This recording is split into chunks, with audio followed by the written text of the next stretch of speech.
Bonjour et bienvenue dans ce webinaire sur la création d'une famille paramétrique. Tout d'abord, je me présente. Donc, je suis Christophe Boulanger, coordinateur BIM chez Man Machine France. Donc, mon rôle chez Man Machine est pluridisciplinaire. Donc, j'interviens à différents niveaux. Donc, aussi bien sur le conseil, sur les bonnes solutions logicielles et matérielles à mettre en place dans votre société, mais aussi sur la création de supports pédagogiques comme le webinaire que vous êtes en train de suivre, ou les formations sur les logiciels type Revit, Navisworks et d'autres logiciels, mais aussi j'interviens dans des missions d'accompagnement, BIM, ou de modélisation de bâtiments sur Revit et sur AutoCAD si besoin. Alors, aujourd'hui, nous allons faire un webinaire sur la création de famille. Donc, le premier point que nous allons aborder, donc, c'est la présentation d'une famille paramétrique. Donc, quand vous créez donc une famille paramétrique, donc vous venez sur Nouveau, vous avez le choix entre différents types de gabarits. Donc il y a des gabarits qui sont dédiés de façon globale, donc par exemple les modèles génériques, par ligne, par face, par motif, par plafond, qu'on reparlera un petit peu plus tard. Vous en avez de façon neutre, par exemple modèle générique métrique, qui n'est pas associé à un objet. Donc si on parle de ce gabarit-là, donc il faut faire attention à la catégorie que vous voulez associer votre famille. Donc il faut venir ici dans catégorie et paramètres de famille et choisir dans quelle catégorie vous voulez associer votre famille. Donc comme on est parti d'un modèle générique métrique, c'est modèle générique métrique qui est choisi. Et donc là, on va choisir fenêtre, parce que nous allons créer une fenêtre paramétrique. Pardon. Donc il faut faire attention, donc, quand vous choisissez une catégorie de famille, il y a des paramètres qui vont être associés, que vous retrouvez ici dans les propriétés, pour pouvoir les associer. Donc, on va faire OK pour valider le fait de choisir la catégorie fenêtre. Donc en haut, dans les propriétés, vous voyez bien que c'est marqué famille de fenêtres maintenant. Donc vous avez la possibilité de créer une famille basée sur des plans de construction. Donc la famille se mettra parallèle au plan que vous allez choisir quand vous allez la poser. Donc toujours verticale, si vous décochez cette case, donc au lieu d'avoir notre exemple d'arbre toujours perpendiculaire au terrain, celui-là se mettra parallèle au terrain. Couper les vides une fois chargés, donc si vous générez un vide dans une famille, celui-là peut générer un trou dans une autre famille quand il est importé et attaché. Donc directement, ça vous permet d'imbrication. Partager, donc ça c'est quand les familles sont imbriquées les unes dans les autres, ça vous permet de quantifier encore cette famille dans le projet, dans les nomenclatures. Et le point de calcul de pièces va vous permettre tout simplement de savoir où est située votre famille dans votre projet, car elle va être attachée à la pièce la plus proche grâce au point de calcul. Donc, dans notre famille, vous pouvez créer donc des sous-catégories. Donc, vous avez des plans, et donc chacun des plans peut être rangé dans des sous-catégories. Donc, pour ça, il suffit de sélectionner le plan, et ici vous avez sous-catégories. Donc pour l'instant, il est associé à aucun. Donc pour créer ces sous-catégories, pour ranger vos plans, vous faites VV. Donc vous avez les catégories sous-catégories qui sont associées à la catégorie fenêtre. Donc par exemple appui, cadre, ligne cachée, ouverture et verre. Mais vous pouvez aussi créer des sous-catégories pour les objets d'annotation. Donc pour ça, on va aller dans annotation.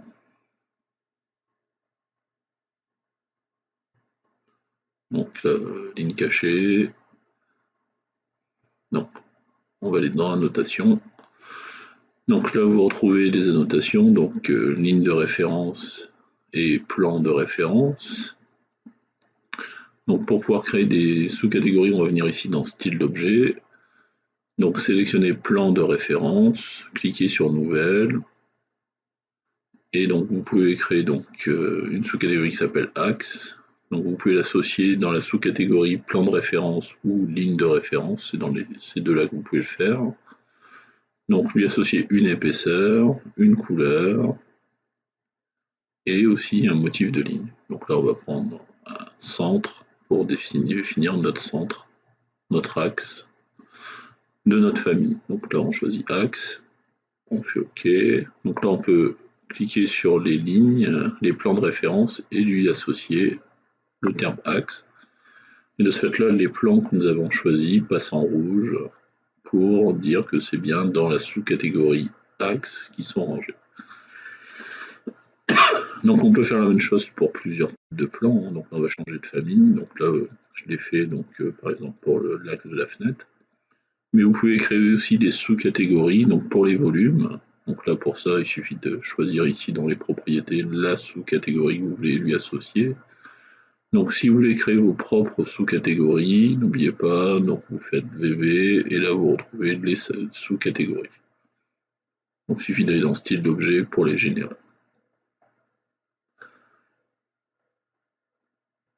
Donc à partir de maintenant, donc vous pouvez gérer donc le matériau aussi associé au volume, donc tout simplement soit en choisissant le matériau, soit en lui associant un paramètre. Et donc si vous lui associez un paramètre, donc vous allez pouvoir lui affecter un matériau. Donc n'oubliez pas que vous pouvez créer donc, votre matériau avant, dans gérer matériaux. Et une fois que vous l'avez généré, vous venez ici dans paramètres de famille et lui associer ici le bon matériau.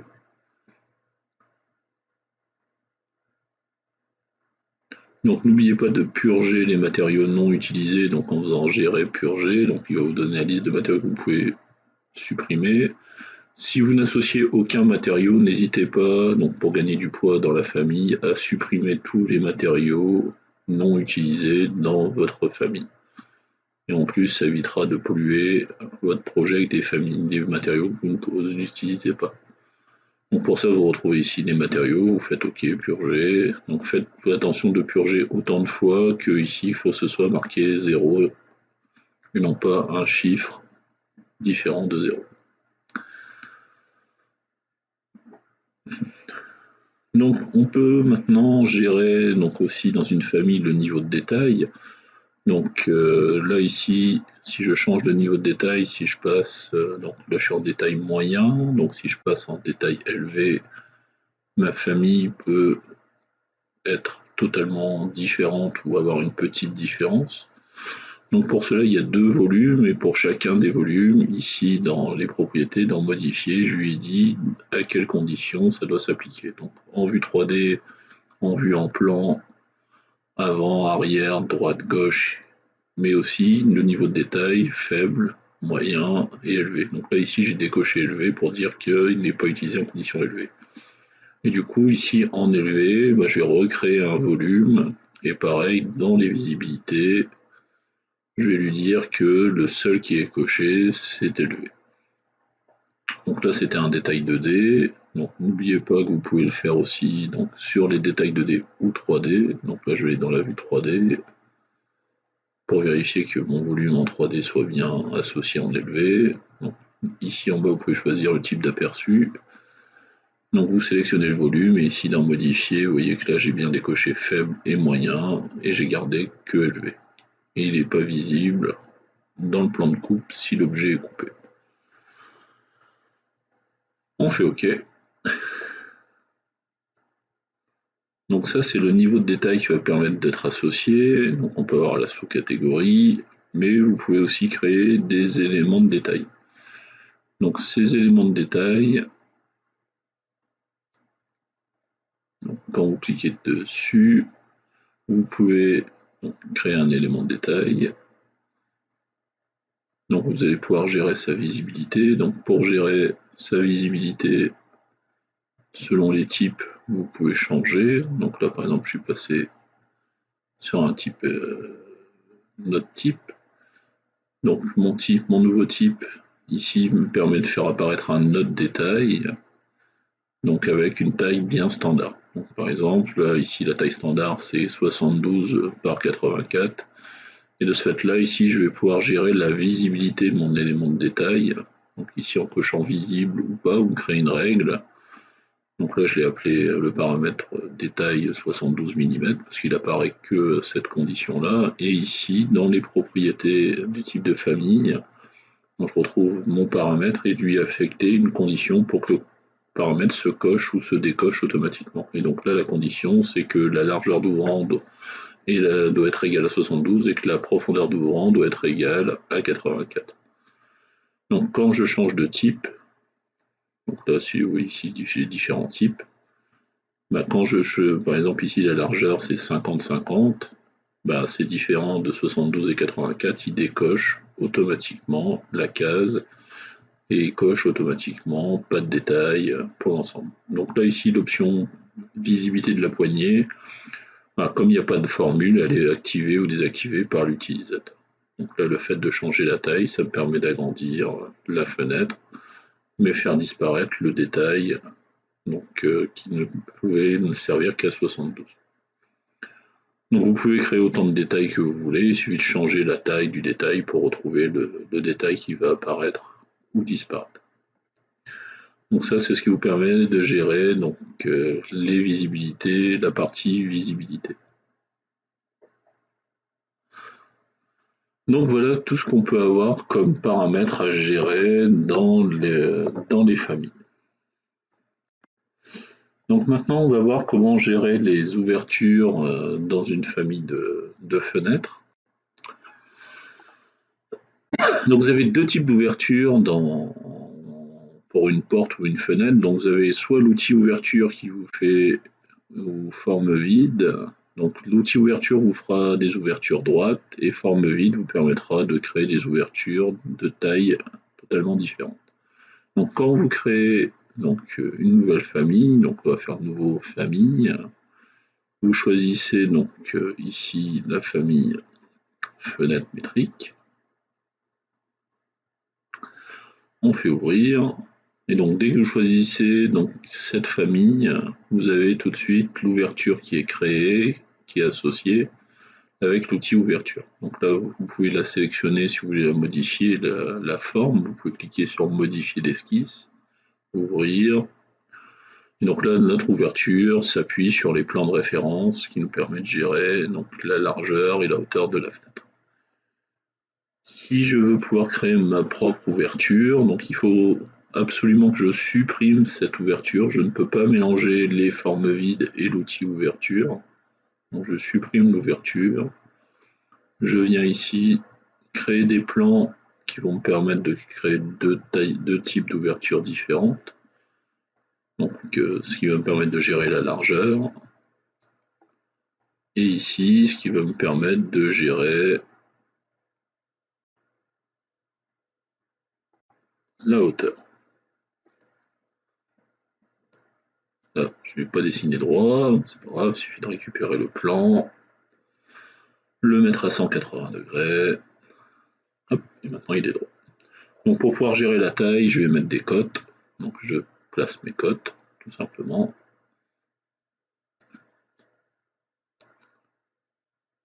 Je peux sélectionner donc les rangs paramétriques, donc là je peux sélectionner les 4, de cliquer ici sur créer un paramètre, donner un nom à mon paramètre, donc je vais l'appeler, je sais pas moi, DC, par exemple pour décalage. Donc je peux choisir s'il est de type ou d'occurrence, où est-ce qu'il va être positionné. Et donc là, vous voyez que les cotes étaient différentes et le fait que d'affecter le même paramètre, ils prennent tous la même valeur. Et si je change la valeur, ils se corrigent tous avec la même valeur. Donc là, je vais faire créer, forme vide, utiliser vide par extrusion, faire rectangle. Je sélectionne donc les points de positionnement de mon rectangle, je coche mes cadenas pour vérifier l'ensemble. Donc là, il me dit que si je coche, ça crée une surcontrainte, je vais l'associer. Donc là, pour vous le remontrer, hein, vous voyez que là, hop, si je coche, il me le refait, je valide. Donc là, il m'a créé un premier volume. Donc faites attention de choisir où va s'arrêter la profondeur de votre volume. Donc tout simplement en jouant sur les poignées, vous pouvez l'accrocher sur un autre plan. Et donc pour valider donc, mon trou, il faut que j'aille dans couper, sélectionner le mur, le trou, ou le trou, le mur. Il va me générer le trou dans mon mur. Donc si je veux en faire une plus petite, donc tout simplement je peux revenir dans mon élévation, refaire créer, forme vide, refaire un rectangle sur mes plans, de cocher mes 4 cadenas pour dire que ça va être bien associé à ces plans-là, valider, de revenir dans le niveau de référence, et à partir de là, faire attention à mes poignets, donc m'accrocher par exemple sur ce plan et m'accrocher sur l'autre plan. Pareil, couper, on sélectionne le mur, le trou, la forme vide, et il va me générer mon trou. Donc là, bien vérifier à chaque fois que vous créez quelque chose, de changer les dimensions et de vérifier que ça bouge correctement quand vous agrandissez ou rétrécissez votre dimension. Donc pareil, vérifier ici la largeur, donc si je mets 100, voilà, mon trou va bien s'agrandir en vue de dessus correctement. Donc voilà comment vous allez faire pour pouvoir piloter des embrasures différentes pour vos fenêtres ou vos portes directement dans votre projet. Donc, selon le niveau de détail, ici vous voyez qu'il y a le retournement qui va être géré. Donc si vous ne faites pas attention, par défaut il se retourne à l'axe. Donc si vous voulez qu'il se retourne correctement au bon endroit de votre fenêtre, donc pour cela, dans le type de la fenêtre, vous allez dans niveau de référence, vous sélectionnez un plan sur lequel vous voulez générer le retour, donc là c'est ce plan ici, et vous cochez tout simplement fermeture du mur. Le fait de cocher fermeture du mur va obliger donc le matériau à venir se refermer automatiquement sur cette partie-là de la fenêtre, et non pas à l'axe par défaut du mur. Donc voilà comment vous allez pouvoir gérer vos ouvertures dans vos murs. Donc maintenant, nous allons voir comment créer une famille de fenêtres avec des familles imbriquées. Donc pour cela, donc nous allons créer donc une nouvelle famille. Donc, nouveau. Donc on va partir pareil donc, du gabarit qui s'appelle fenêtre métrique. Alors on pourrait partir d'autres familles. Donc là c'est le principe de lot. Donc vous avez des familles d'hôtes par face. Donc par face, c'est quelle que soit la face, l'objet va venir se poser dessus, perpendiculaire ou parallèle à cette face.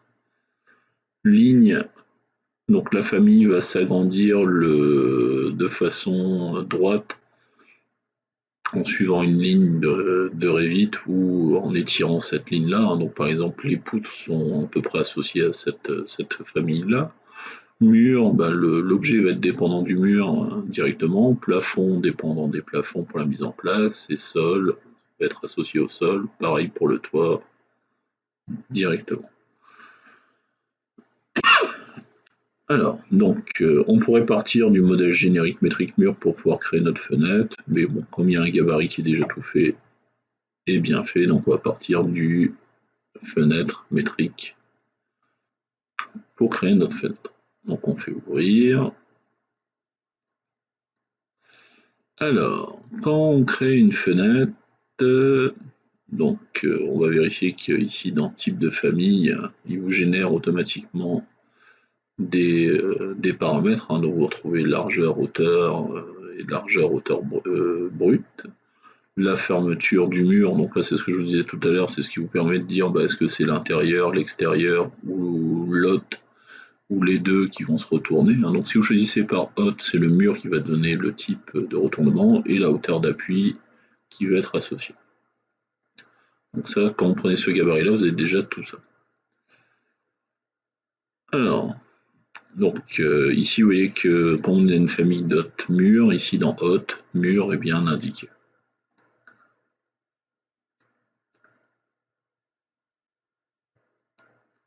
Donc vous pouvez changer donc la taille de votre mur donc en sélectionnant le mur. Ici dans les types, vous avez différents types de tailles. Donc vous avez du 300, 150. Alors je vous conseille, n'hésitez pas à faire des types de murs beaucoup plus larges.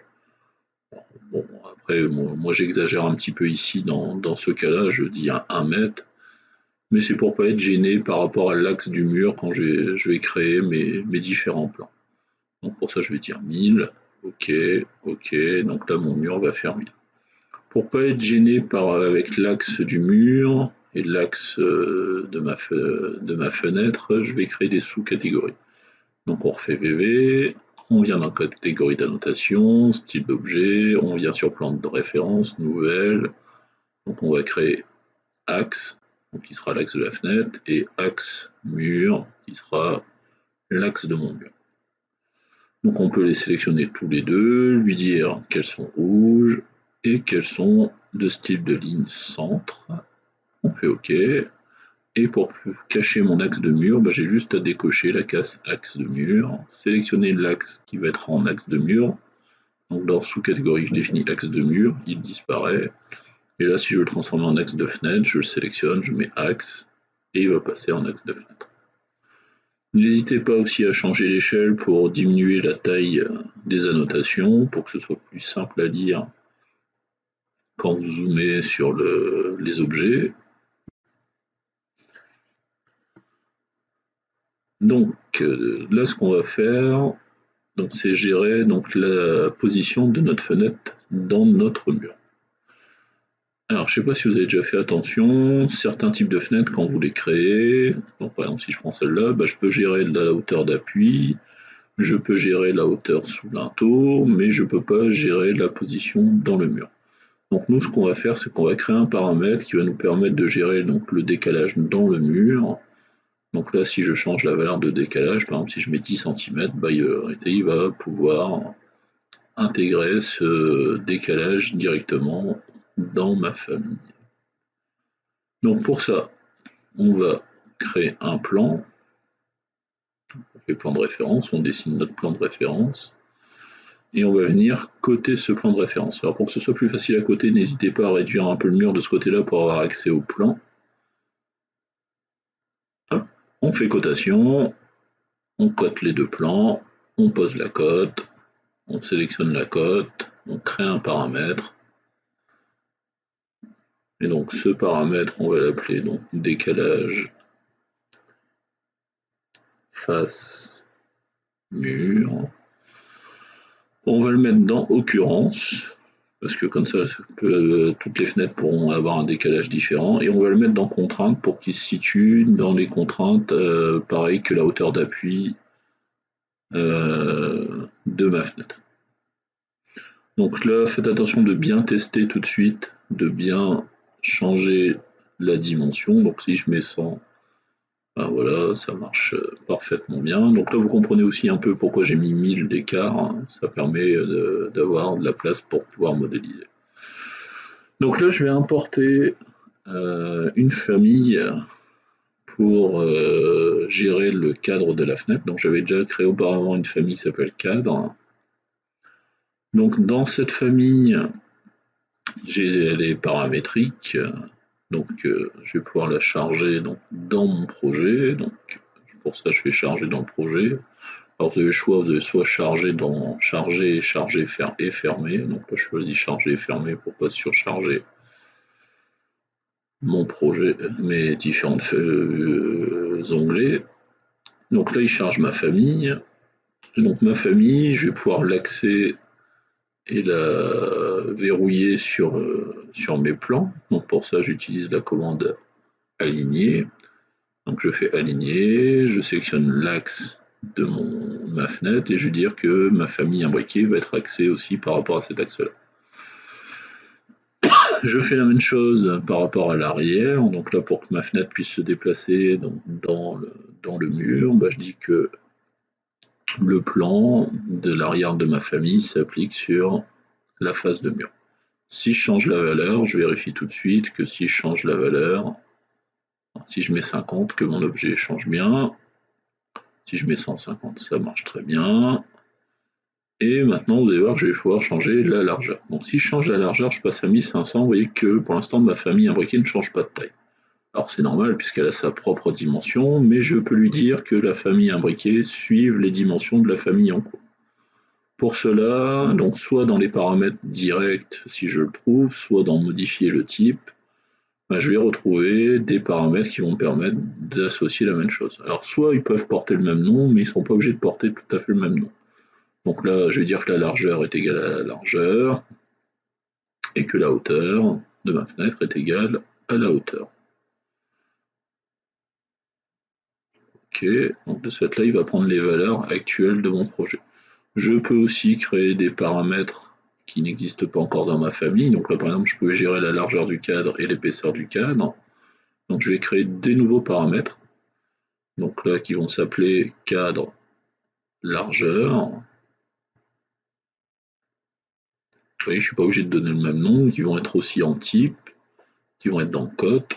Ok, ok. Et je peux créer, donc là j'ai épaisseur cadre, donc je peux créer un nouveau paramètre qui lui va s'appeler cadre épaisseur. Donc faites attention dans les noms des paramètres, donc là vous voyez que moi je les tape en majuscule. Alors pareil, là j'ai mis un espace, mais préférez des fois de mettre un underscore pour éviter les problèmes lors de la programmation. On peut faire la même chose pour la finition du matériau, donc là je vais dire que c'est finition cadre, parce que je vais pouvoir différencier par exemple le cadre de l'ouvrant, l'appui de fenêtre, les volets, si j'ai plusieurs familles comme ça qui vont être imbriquées. Donc maintenant, si je change la largeur de ma fenêtre, si je mets 1000, il revient automatiquement à la bonne largeur. Donc je peux faire la même chose pour l'ouvrant. Donc pour ça, on va charger la famille d'ouvrant. Donc là pour ça, on va faire insérer, charger la famille. On va prendre la famille ouvrant. Donc ici dans famille, fenêtre, je vais retrouver donc ma fenêtre d'ouvrant, je vais pouvoir prendre un des types, hein, donc soit avec la poignée, sans la poignée. Alors peu importe le type, je prends n'importe lequel, je vais pouvoir le paramétrer de la même manière dans ses propriétés. J'oublie pas de l'aligner et de verrouiller. Et pareil, je peux donc aligner par rapport à ma famille les différents éléments. Alors là, je vais l'aligner directement. Vous allez voir, vous allez avoir un message d'avertissement quand vous allez verrouiller en lui disant que c'est pas très logique de faire ceci. Parce que si vos familles se comportent mal, votre famille imbriquée va mal se positionner. Bon, là, je peux le faire parce que c'est des familles assez simples, mais n'hésitez pas à créer des plans de construction pour l'associer. Donc, je peux régler de la même manière la largeur. Donc pour ça, je retrouve largeur, mais je ne peux pas lui dire que c'est largeur, puisque il ferait aussi 1000. Donc là, je vais créer un nouveau paramètre qui va s'appeler ouvrant largeur totale.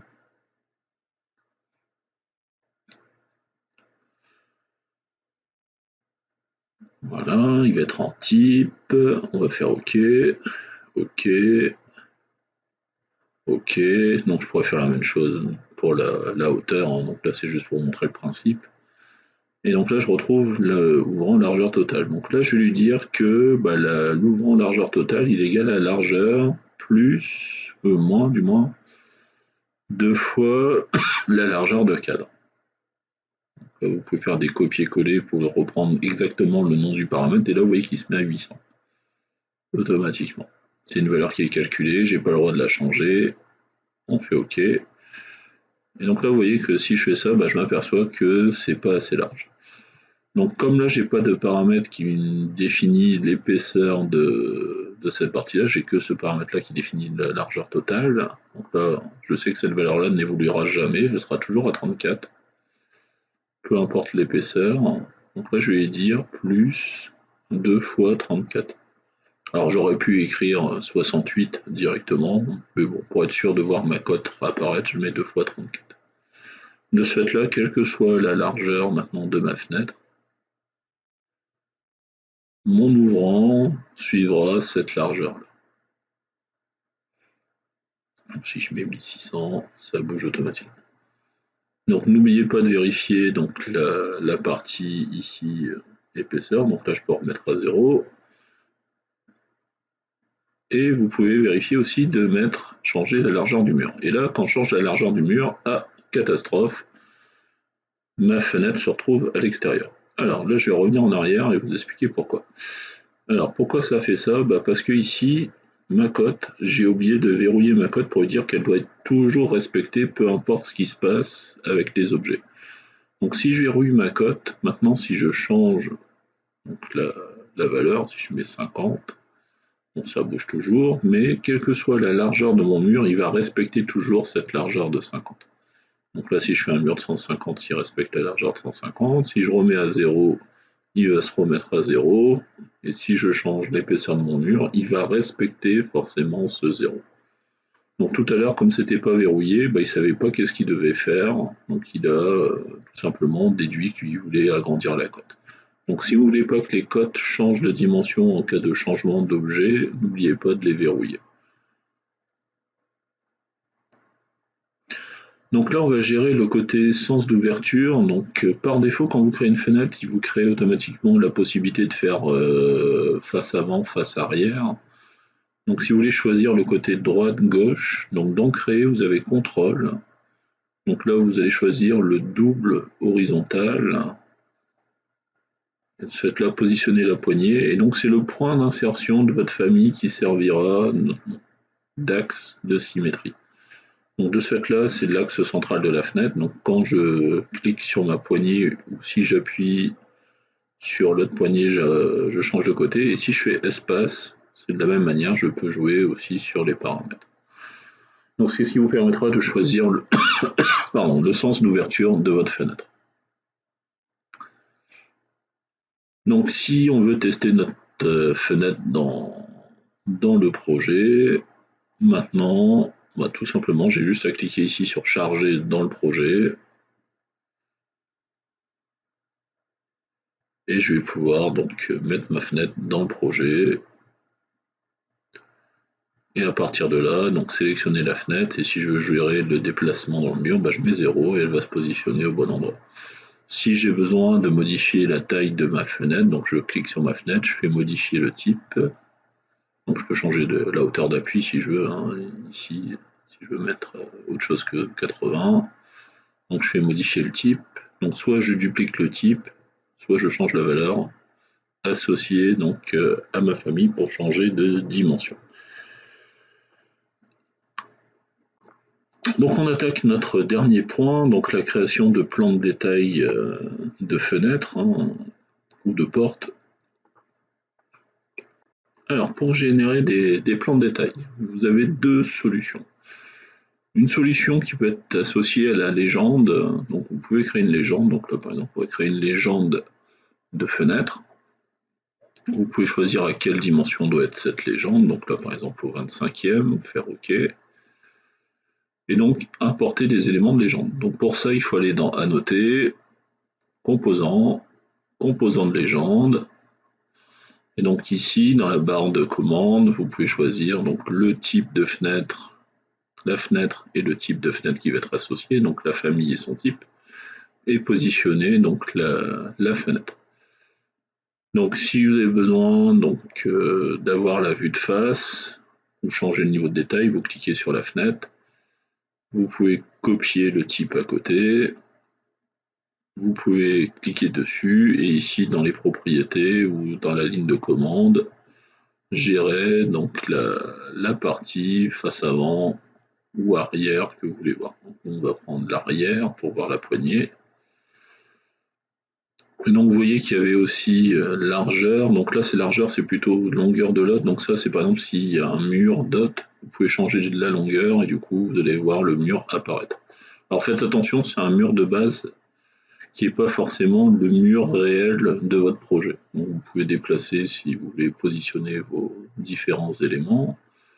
Vous pouvez coter, donc vous pouvez vous accrocher dessus directement, comme d'habitude, en cliquant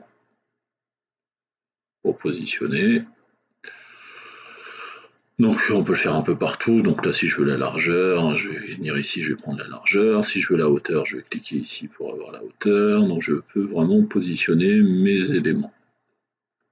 Alors le souci de la légende, c'est que vous ne pouvez pas, vous voyez quand on sélectionne, c'est un composant de légende, c'est pas vraiment l'objet. Donc tout ce qui va être étiqueté par catégorie ou multicatégorie ne va pas marcher. Donc il faudra forcément utiliser des textes si vous voulez compléter les informations des objets. Donc au lieu de faire ça, ce que je peux vous conseiller, c'est de créer des vues de détail. Donc pour ça, vous allez dans Vue, vous avez Repères. Ici, vous venez de choisir Vue de détail. Donc, vous pouvez entourer la zone. Et de ce fait-là, ça va vous générer donc une vue de détail avec le nom de votre détail. N'hésitez pas à renommer votre détail, hein, donc de changer l'échelle. Donc là, il y a un gabarit de vue qui est associé, donc je vais lui dire, bah, ici, tu vas passer en élevé et tu vas passer au 25e. On fait OK. Donc du coup, j'ai bien mon détail qui change au 25e. Je peux toucher mon cadre si je veux bien voir tout l'ensemble de mon ouverture qui doit être associé. Donc je peux cacher le mur si je ne veux pas le mur, donc lui dire bah tiens ici dans ce détail là le mur ne doit pas être visible et du coup je garde que ma fenêtre que j'ai besoin. Donc je peux créer des coupes pour avoir les différentes faces qui m'intéressent, donc pour ça je fais coupe, donc je fais attention d'être toujours dans détail pour rester dans les vues de détail. Je génère ma coupe de détail, ma coupe. Donc là dans la partie 1 j'ai ma coupe.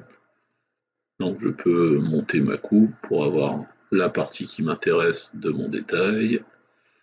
Et je peux faire la même chose donc pour faire la face avant ou la vue arrière, donc refaire une coupe. Donc dans vue, coupe. Alors vous voyez, je peux pas faire d'élévation, donc là je suis obligé de faire une coupe pour faire mon élévation. Donc du coup il m'a créé un détail 2. Pareil, je peux monter pour avoir la partie du détail qui m'intéresse. Et là, c'est vraiment ce qui est intéressant en faisant des éléments comme ça, c'est que vous avez vraiment l'objet à la bonne taille, aux bonnes dimensions. Donc si vous voulez après les positionner les uns à côté des autres, il faudra forcément faire une mise en page. Et dans cette mise en page, insérer donc les différentes vues. Donc les faire glisser. Donc là on retrouve notre vue avec notre repère de détail. Donc on peut le positionner donc, soit à côté pour avoir l'ensemble. Je peux aussi mettre l'autre détail là, s'ils sont à la même dimension, vous voyez qu'ils peuvent s'aligner automatiquement. Et donc si je veux aligner ma fenêtre avec, là vous voyez qu'il va retrouver l'alignement avec la fenêtre. Donc, ce qui est beaucoup plus simple à gérer avec la mise en page. Si je veux cacher mes titres, là, je clique sur une vue, je fais modifier le type. Donc je dis ici que le titre j'en ne veux pas et je ne veux pas de titre directement. Donc là tous les titres vont se cacher. Donc l'avantage de travailler comme ça, c'est que je peux avoir donc, mon gabarit de vue qui va être associé, donc de cacher les coupes. Comme ça, toutes les coupes vont disparaître. Donc je peux déplacer correctement pour gérer correctement ma mise en page. Et je peux annoter de façon habituelle avec mes étiquettes. Donc pour ça, je peux aller dans ma vue, aller donc dans annoter, étiqueter par catégorie et retrouver mes étiquettes qui vont me dire bah tiens c'est le type 1 qui fait telle taille par telle taille. Rentrer dans une autre vue, pareil si je veux étiqueter je peux faire étiqueter, donc retrouver l'ensemble. Donc l'avantage c'est que si je change de type, automatiquement mon étiquette va reprendre les bonnes informations. Donc dans ma vue ici, je voudrais faire apparaître le mur. Donc là, pour ça, je rentre dans la vue. Donc là, je vais désactiver donc mon gabarit de vue pour reprendre la main que dans cette vue-là. Faire VV. Et ici, d'aller lui dire que les murs sont de nouveau visibles. OK. Et à partir de là, je peux agrandir pour retrouver mon sol si je veux pouvoir lui donner ma hauteur d'appui par rapport à mon sol. N'hésitez pas donc à recadrer correctement les hauteurs de niveau pour la mise en page, pour que ce soit correct pour les sorties papier. Donc voilà comment vous pouvez gérer donc vos mises en page pour vos fenêtres. Donc la même chose pour les carnets de porte ou carnets de fenêtre et légendes. Bah, vous pouvez faire aussi glisser la légende. Donc après à vous de choisir qu'est-ce qui vous sera le plus simple pour à documenter. Donc soit utiliser les composants de légende, sauf que je ne peux pas étiqueter, c'est à moi d'écrire les textes. Donc si les dimensions changent ou les noms de type changent, bah, il faut que je corrige tout à chaque fois. ou sinon j'utilise des repères de détail et de ce fait-là, les étiquettes se remettront à jour correctement, quel que soit le type qui va être utilisé dans le projet. Donc, nous voilà à la fin de notre démonstration. Donc, n'hésitez pas à nous suivre sur les réseaux sociaux, LinkedIn, YouTube, Twitter et Facebook et Instagram. Hein. De aussi de consulter notre site internet, donc Men Machine France, dans lequel vous retrouverez tout ce qui va être podcast ou les derniers webinaires donc du passé et du futur sur lesquels vous pouvez vous inscrire. Donc n'hésitez pas à consulter rapidement cette partie-là. Je vous remercie pour votre attention et à bientôt dans une autre vidéo pour pouvoir vous améliorer. Merci, au revoir.